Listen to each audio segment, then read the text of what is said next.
Thenulagam channel உங்களை அன்போடு வரவேற்கிறது. சேனலுக்கு சப்ஸ்கிரைப் பண்ணாதவங்களாம் சப்ஸ்கிரைப் பண்ணுங்க. இப்போ கதைக்குள்ளே போகலாம். பனி பொழிந்த கனல். எழுதியது தேனு, வாசிப்பதும் தேனு.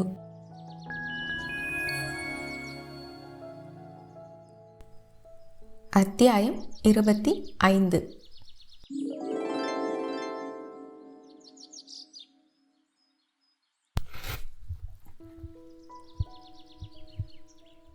உங்கள் அப்பாவை எனக்கு ரொம்ப பிடிக்கும். அவர் சாயலில் நீங்கள் இருந்ததாலேயோ என்னவோ பார்த்த உடனே உங்களை எனக்கு ரொம்ப பிடிச்சது. உங்கள் மேலே ஒரு நம்பிக்கை தானாக வந்தது. கண்டதும் காதல்னு தான் நான் அதை நம்புகிறேன். ஆனால் அது எவ்வளவு கேவலமாக சித்தரிச்சிட்டிங்கல்ல. பணத்துக்காக தான் நான் வந்தேனா? சொல்லுங்கள், பணத்துக்காக தான் வந்தேனா நான்? ஒரு கோபத்தில் சொல்கிறீங்க, ஒரு வேதனையில் சொல்கிறீங்க, ஒரு கோபத்தில் பேசுகிறீங்க, ஒரு வேதனையில் பேசுகிறீங்கன்னு நானும் எவ்வளோதான் பொறுத்து போகிறது? வலி வேதனை எல்லாம் உங்களுக்கு மட்டுமே சொந்தமா தேஜு? இது எல்லாம் தான் அவள் சொல்லாமலேயே அவனுக்கு தெரியுமே. தன்னெஞ்செறிவது பொய்யற்க. கோபத்தில் தான் பேசுகிறான். அதை ஒப்புக்கொள்ள எதுவோ இடம் கொடுக்கவில்லை. அவள் அழுவதையும் காண சகிக்கவில்லை. இந்த இக்கட்டை இழுத்து கொண்டவள் அவள்தானே என வலுக்கட்டாயமாக ஒரு விளங்காத காரணத்தை பிடித்து கொண்டான். எரித்தணல் போல உள்ளே கொதிக்கும் கோபக்கனலை கூடையை அவள் மீதே கொட்டி தீர்க்க பார்த்தான். என்னோட வலிக்கு வடிகால் இது. உனக்கு எதுவோ அதை நீதான் தேடிக்கணும். தோழி குலுக்கினான். பொறுப்பில்லாமல் பேசுறீங்க தேஜு. என்னை தொட்டு தாலி கட்டியிருக்கீங்க. இல்லைன்னு சொன்னேனா? எங்கள் அப்பா கிட்ட கூட சொத்தெல்லாம் உங்கள் மருமகளுக்குன்னு தானே சொன்னேன். இதண்டா வாதம் செய்தான். மறுபடியும் பணத்தை அழுக்காதீங்க தேஜு. பணத்தை கொண்டு பாசத்தை அளவிடுறீங்களா பாட்டின்னு மட்டும் கேட்க தெரிஞ்சதில்ல. அந்த நியாயம்லாம் உங்களுக்கு மட்டும்தானா? உங்களை நம்பி ஒரு ராத்திரி தங்கினதால நான் தப்பான ஆகிடுவேனா? ஏன் அந்த அளவுக்கு உங்களை ஒருத்தி நம்புறாள்னா அதுக்கு காரணம் நீங்களா இருக்க முடியாதா? உங்க மேல இருக்கிற நல்ல அபிப்பிராயமா இருக்கக்கூடாதா? பணத்தை விட்டா உங்ககிட்ட விருப்பப்பட வேற ஒண்ணுமே கிடையாதா? சொல்லுங்க. பணத்தை விட்டா உங்ககிட்ட விருப்பப்பட எனக்கு வேற ஒண்ணுமே இருக்காதுன்னு நினைச்சிட்டீங்களா? இல்ல உங்ககிட்ட வேற ஒண்ணுமே கிடையாதா? தேஜனை அந்த கேள்வி தொட்டதோ அதன் தாக்கத்தை காட்டிக் கொள்ளாதிருக்க திரும்பி நின்று வெளியே வெறித்தான். பணத்தை தாண்டி ஒரு பாசம் காட்ட நீங்க தகுதியானவர் இல்லைன்னு நீங்களே நினைக்கிறீங்களா தேஜு? அதுக்கு என்ன அர்த்தம்? அப்போ உங்களை நல்லவர்னு நான் நினைச்சது தப்புங்கிறீங்களா? இல்லை அந்த அளவுக்கெல்லாம் நீங்க நல்லவர் இல்லைன்னு நீங்களே நினைக்கிறீங்களா? என்ன காயப்படுத்துறதா நினைச்சு உங்களை தான் காயப்படுத்திக்கிறீங்க, கீழே போட்டு தாழ்த்திக்கிறீங்க. நான் மதிக்கிற எங்க மாமாவோட சாயல் கண்ணை மறைச்சதோ என்னவோ, ஆனா உங்களை பார்த்த கணம் தொட்டு என்னை பரிபூர்ணமா ஒப்பு கொடுத்தது 100% உண்மை. அதை முட்டாள்தனம்னு வேணா சொல்லுங்க, பொய் பொருட்டுன்னெலாம் சொல்லாதீங்க. பார்வையிலேயே விழுந்துட்டேன். அடுத்தடுத்து மீள முடியாத அளவுக்கு முழுகிட்டேன். என் மேல எனக்கு இருக்கிற அதே அளவு நம்பிக்கைய உங்க மேலேயும் இருந்தது. அது உங்க நடத்தையால. என் கணிப்பு மேல நான் நம்பிக்கை வைக்காம வேற யார் வைப்பாங்க? அதை தப்புன்னு சொல்லுவீங்களா? சொல்லுங்க, நானே தப்பானவள்னு சொல்லுவீங்களா? இதே உங்க இடத்துல வேற யாராவதுன்னா அப்படி முன்ன பின்ன யோசிக்காம தங்கி இருப்பேனா, நெருங்கி இருப்பேனா? ஒவ்வொரு கேள்வியும் அவனை இடியாய் தாக்கியது. ஆனால் ஆழ்கடலில் எரிமலையே குதித்தாலும் மேற்பரப்பில் தெரியவா போகிறது? வெளிப்பார்வைக்கு அவன் வெறுதே இருந்தான். அந்த மௌனம் அவளை சீற்றமடைய செய்தது. பேசாம இருக்கீங்க தேஜு? அப்படின்னா தங்கி இருப்பதானேன்னு சொல்ல வரீங்களா? இதுதான் என்னை பத்தின உங்க கணிப்பா? இவ்வளவு கேவலமாக தான் என்ன நினச்சி வச்சிருக்கீங்களா? காதலிச்ச பொண்ணை பற்றி, கை பிடிச்ச பொண்ணை பற்றி, ச்சே, இப்படி பேசலாமா? இது உங்களுக்கு தவறாப்படலையா? இதுக்கு மன்னிப்பு கேட்க கூட தோணலையா? கேட்டா மட்டும் நானும் தான் மன்னிக்க முடியுமா என்ன? கோபம் கொண்ட கண்ணகியாய் அவள் பேச இதயம் கனத்து போனான் அவன். பேசிட்டியா? நான் பேசலாமா? உன் நம்பிக்கையை குறை சொன்னது தப்பு தான்.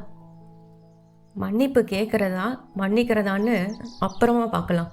நீ செஞ்சது சரியா? கண்டதும் காதலிச்ச, சரி. நான் என்னை பற்றி யோசிச்சியா?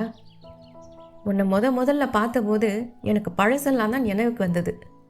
சாக்கடைக்கு அடியில் தேங்கி கிடந்த வேண்டாத குப்பையெல்லாம் புது வெள்ளத்தில் மேலே அடிச்சுக்கிட்டு வர மாதிரி வழிஞ்சு கொட்டி என்னை ஒரு வழி பண்ணிடுச்சு. உன்னை பார்க்கவே பிடிக்காம தான் ஒதுங்கி ஒதுங்கி போயிருக்கேன். அது ஏன்னு அப்போ புரியல, இப்போ புரியுது. அவளை வேதனையாக பார்த்தவன் நினைத்ததை சொல்ல விருப்பம் இல்லாவிட்டாலும் வேறு வழியின்றி சொல்லலானான். உன் முகத்தில் உன்னை தாண்டி வாதாவியும் செங்கமும் தாண்டி தெரியறாங்க. குரல் உடைந்து சொன்னான். அவளுக்கு கண்ணெல்லாம் கலங்கி விட்டது. தேஜு, உன்னை பார்க்கும்போதெல்லாம் தூக்கில் தொங்கின எங்கள் அம்மா தான் ஞாபகத்துக்கு வருது. துள்ள துடிக்க தொங்கின கால் தான் கண்ணு முன்ன வருது. நான் என்ன செய்யட்டும் மயிலு? செங்கத்தோட சாயலை சகிக்க முடியலடி. தேஜு, செங்கத்தோட சாயலை சகிக்க முடியலையேடி. மாதாவியோட ரத்தத்தை விரும்ப முடியலையேடி.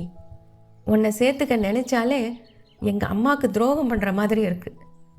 எதிரி வீட்டு பொண்ணை வாழ வச்சு அழகு பார்க்க சொல்கிறியா மயிலு? அது எங்கள் அம்மா சாவை கொண்டாடுற மாதிரி இருக்குடி. தேஜு, எங்கள் அம்மா சாவுக்கு உங்கள் அப்பனும் ஒரு காரணம்னு உனக்கு தெரியாதா மயிலு? தெரிஞ்சு ஏன் இப்படி ஒரு தண்டனை எனக்கு கொடுத்த? அவன் வீட்டு பொண்ணை ஏற்றுக்கிறதுக்கு அர்த்தம் என்னடி? செங்கம் செஞ்ச துரோகத்தை பாராட்டி உன்னை சந்தோஷமாக வாழ வைக்கணுமா? உன்னோட சந்தோஷமாக வாழணுமா? சொல்லு, நான் என்ன செய்யணும் மயிலு? உங்கள் வீட்டு கொலைகாரங்களுக்கு பாராட்டு பத்திரம் போல் நம்ம கல்யாண பத்திரிக்கையை தரணுமா? சொல்லு. செங்கத்துக்கு சன்மானமாக என் தன்மானத்தை விட்டு கொடுத்துட்டு வாதாவிக்கிட்ட வீட்டோட மாப்பிள்ளையாக வந்துடட்டுமா?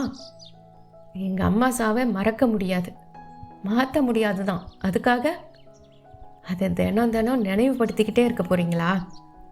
தேஜு, அதைத்தானே நீயும் உன் கூட்டமும் செய்கிறீங்க. அவள் விசும்ப அவனுக்கும் மனம் தாழவில்லை. அழுவாதடி, என்னை ரணமாக்காத. எனக்காக அழுது பத்தாம இப்போ உனக்காகவும் உள்ளுக்குள்ளே அழுதுகிட்டு தான் இருக்கேன். ஏன் மயிலு? எனக்கு தான் உண்மை தெரியாது. உன்னை என் வாழ்க்கைக்குள்ளே வர விட்டுட்டேன். ஆனால் உனக்கு தான் எல்லாம் தெரியுமே மயிலு. இருந்தும் உன் சுய லாபத்துக்காக என்னை எங்கே கொண்டு வந்து நிறுத்திட்ட பாத்தியா? சொல்லக்கூடாதுன்னு தான் இருந்தேன். சிரமப்பட்டு சொன்னான். நான் யாருன்னு தெரியாமல் என்னை காதலிச்சு கல்யாணம் பண்ணிட்டு இருந்திருந்தே கூட பரவாயில்ல. தென்னை மரத்தேளுக்கு பனைமரத்துக்கு நெறி கட்டணுமான்னு என்னை திருத்திக்குவேன், தேத்திக்குவேன். ஆனால் எல்லாம் தெரிஞ்சும் இந்த சிக்கலை இழுத்து விட்டுருக்கியே. நீ செஞ்சது எந்த விதத்தில் நியாயம்? 20 வருஷத்து நிம்மதியை தொலைச்சிட்டு நிற்கிற மயிலு, நீ ஒரு 20 நாளுக்கானதை தொலைச்சிருப்பியா? 20 வருஷத்தை கடந்து வர சொல்கிற. நான் பேசின 2 குத்தலை கடந்து போக முடியல. இப்படி துரும்பா இழைச்சி நிற்கிற. இது எந்த ஒரு நியாயம் மயிலு? அவனுடைய உள்ள குமுறலுக்கு அவளிடம் பதில் இல்லை. அவன் பக்கத்து நியாயத்திலும் குறைவில்லை. அதனால் அவள் பக்கத்தில் நியாயம் இல்லை என்றாகாதே. ரெங்கன் பழங்கதை பேசுகையில் செங்கத்தின் தவறை பூசி மெழுகிதான் சொல்லியிருந்தார். என்ன இருந்தாலும் செங்கம் அவளுடைய அத்தை, வாதாபி அவளுடைய தந்தை. பிஞ்சின் நெஞ்சில் நஞ்சை விதைக்க முடியுமா? வாதாபியை பற்றி அவளிடமே சொல்ல முடியுமா? நான் பொறுப்பா இல்லம்மா என குற்றத்தின் பெரும் பங்கை தன் மீதே சாத்தி கொண்டார். அவருடைய குற்ற உணர்வை மையப்படுத்திதான் எல்லாவற்றையும் சொல்லியிருந்தார். தேஜனின் வாய் மூலமாகத்தான் தந்தையின் கொடூர தன்மையை அவளே கண்டறிந்தாள். அவன் பட்ட துயரை அவன் வாயால் கேட்ட பொழுதில் அவள் அப்படி துடித்து போனாள். இதற்கெல்லாம் மூல காரணம் தந்தையும் அத்தையும் என்று தெரிந்தபோது குற்ற உணர்வில் அப்படி கூனி குறுகி போனாள். அவர்களை அடியோடு வெறுத்தாள். இந்த பாவத்தை எங்கு போய் தொலைப்பார்கள் என்று பரிதவித்து போனாள். தேஜனின் சொத்தை அவனிடமே திருப்ப வேண்டும் என்று மட்டும்தான் நினைத்தாள். மாமனுக்கும் தேஜனுக்கும் அவர்கள் இழைத்த துன்பத்தை எப்படியாகிலும் துடைக்க நினைத்தாள். தேஜனை அவள் மணந்தால் மாமன் அகமகிழ்வார் என்பது சர்வ நிச்சயமாக தெரியும். தேஜன் உள்பட மற்றவர் சம்மதத்தை வாங்கி செய்வது குதிரை கொம்பு என்பதும் தெரியும். தேஜனை மணந்தால் அவன் வாழ்வு சிறக்கும் என்று நம்பினாள். அதனால் தானே துணிந்து அவனை மணந்தாள். எந்த பெண்ணும் செய்ய துணியாத காரியத்தை துணிந்து செய்தாள். ரகசியமா மனம் முடிச்சு, ரகசியமா வாழ்ந்து முடிச்சு. சேச்சே, இதென்ன அபசகுணம். வாழ ஆரம்பிச்சு என தன்னை திருத்தி கொள்ளும் போதே அது வரவிருக்கும் இருண்ட வாழ்க்கைக்கான அறிகுறியோ என ஒரு பயம் மயிலாவின் இருதயத்தை கவ்வியது. நான் எங்க வீட்டாளுங்க செஞ்ச துரோகத்துக்கு ஒரு பரிகாரமா, ஒரு பிராயச்சித்தமா இருக்கும்னு சொல்லிதான் உங்களை. அவள் மேற்கொண்டு பேச முடியாமல் தள்ளாடினாள். அவனை சாந்தப்படுத்தும் என நினைத்து சொன்னது எரியும் நெருப்பில் எண்ணெயை ஊற்றியது போல் ஆனது. பிச்சை போடுறியா? வாழ்க்கை பிச்சை. சொல்லு, பிச்சை போடுறியா? வாழ்க்கை பிச்சை. கோபத்தில் கனன்றான் தேஜன். சொல்லு, உங்க அப்பா செஞ்ச பாவத்துக்கு நீ பிராயச்சித்தம் தேடுற. வாழ்க்கை பிச்சை.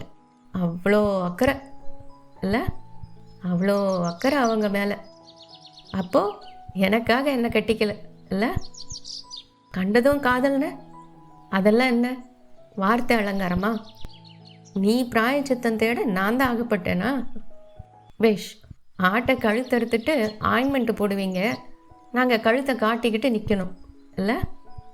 நல்லா இருக்கு உங்கள் நியாயம். அவன் பேசிக்கொண்டே போக அவளுக்கு கண்ணை சுழற்றியது. திக்கு தெரியாத காட்டில் கண்ணை கட்டி விட்டது போல இருந்தது. தலையை பிடித்து கொண்டு உட்கார்ந்து விட்டாள். ஏய் ஏய் மயிலா, என்னாச்சு? ஏய் இங்க பாருடி, ஏய் இங்க பாருடி என்று அவளை உலுக்கினான் தேஜன். அவன் மீதே துவண்டு சரிந்தாள் அவள்.